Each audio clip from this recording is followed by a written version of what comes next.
بندے اگر آپ سے میرے بارے میں پوچھیں تو میں قریب ہوں، میں ان کی دعاؤں کو قبول کرتا ہوں جب وہ مجھ سے مانگتے ہیں تو انہیں چاہیے کہ وہ مجھ سے مانگیں، میری دعوت پہ لبیک کہیں اور مجھ پہ ایمان لائیں۔ تو یہ دعا کے بارے میں بتایا، نبی صلی اللہ علیہ وسلم کو مخاطب کر کے کہا جا رہا ہے کہ جب آپ سے میرے بندے میرے بارے میں پوچھیں تو میں قریب ہوں۔ شیطان انسان کو جو دھوکہ دیتا ہے اس کے رب کے بارے میں، اور مذہب کے کچھ ٹھیکیدار بھی دھوکہ دیتے ہیں، وہ دھوکہ یہ ہے سب سے بڑا کہ جی اللہ تو بڑی عظیم ہستی ہے، وہ دور ہے، اس تک تم کہاں پہنچ سکتے ہو۔ تو اس طرح انسان کو اللہ سے دور کر کے پھر شکار کیا جاتا ہے، الگ کر کے دور کر کے پھر اسے شکار کرتے ہیں کہ اللہ تو بہت دور ہے، اس تک کہاں پہنچ سکتے ہو، تو اب آؤ ہم تمہیں کسی طریقے سے پہنچاتے ہیں۔ پھر وہ فیسیں لے کر آپ نہیں اور سارا کچھ ہو کر کے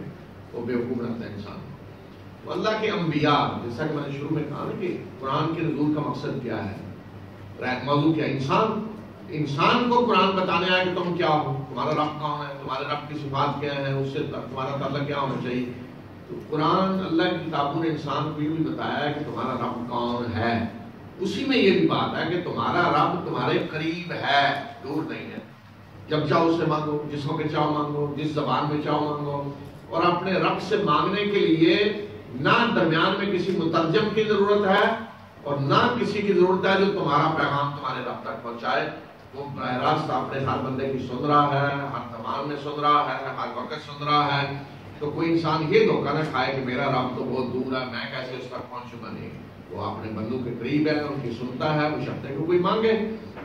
اور فرمایا کہ میں ان کی دعائیں قبول کرتا ہوں، دعا کوئی بھی ضائع نہیں ہوتی۔ اصل اجیبو کا معنی یہ کہ جواب دیتا ہوں، کاروائی کرتا ہوں، ہر دعا پہ کاروائی ہوتی ہے۔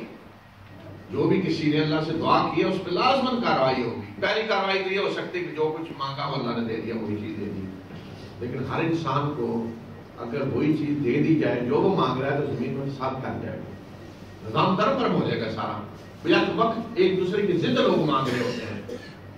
ایک آدمی دعا کر رہا ہوتا ہے اللہ بارش نہ برسائیں، دوسرے برتن کچے پکا کے رکھے ہوئے ہوتے ہیں تو وہ سارے ضائع ہو جائیں گے، اور یا اس کی گندم کھڑی ہے ساری، یہ تباہ ہو جائے گی، اور دوسرا ہے اسی وقت دعا کرنا ہوتا ہے اللہ بارش برسا، اس کا مفاد بارش میں ہوتا ہے۔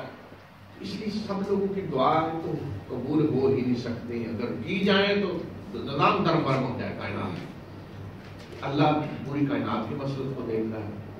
تو اس لیے اگر کسی نے ایسی دعا مانگی جو اس کو وہ چیز نہیں دی جا سکتی، وہ بات مانی نہیں جا سکتی، تو پھر کیا ہوگا؟ پھر اللہ تعالیٰ اس کے بدلے میں اسے اور چیز دے دے گا، ظاہر نہیں ہوگی، اور چیز دے دے گا اللہ، یا اس کی مصیبت ڈال دے گا اور اس کے بدلے میں۔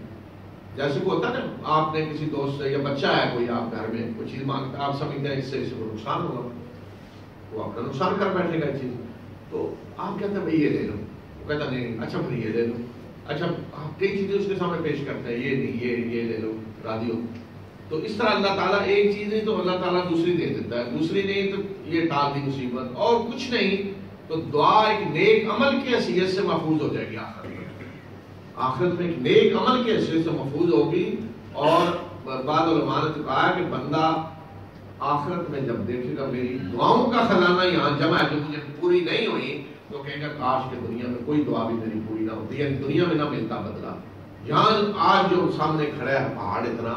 مجھے ملا ہے، تو کاش کہ دنیا میں نہ ملتا بدلہ، دعائیں ساری یہی جمع ہوتی جو آخرت میں ملے گا ان کے بدلے میں۔ اس لیے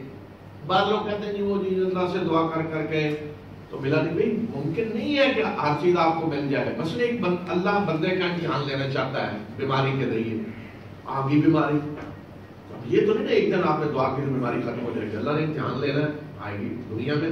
بیماریاں بھی آتی ہیں، تکلیفیں بھی آتی ہیں، نقصان بھی ہوتے ہیں، کسی کو اللہ اولاد دیتا ہے، کسی کو محروم کرتا ہے، سارا کچھ امتحان کے لیے ہو رہا ہے۔ تو یہ نہیں ہو سکتا کہ ہر بندے کو جو مانگ رہا ہے دے دیا جائے، لیکن دعا لازماً نتیجہ اپنا رکھتی ہے، نتیجہ خیز ہے، اس کا فائدہ آپ کو ہوگا۔ تو اس لیے ہر مومن، ہر بندہ یہ سمجھے کہ میرا رب قریب ہے، ہر معاملے میں اپنے رب سے مانگے، اپنے رب سے مشورہ کرے، جس طرح کہ استخارے کا طریقہ بتایا گیا کہ اپنے رب سے مشورہ کریں، اپنے رب سے مانگیں۔ کتنا قرب انسان کو حاصل ہے کہ کس ذات سے میں مانگ رہا ہوں جو پوری کائنات کا بادشاہ ہے، کس سے مشورہ کر رہا ہوں جو پوری کائنات کا بادشاہ ہے، جو ہر چیز کو جاننے والا ہے۔ اس سے بڑا شرف کیا ہو سکتا ہے انسان کے لیے؟ پھر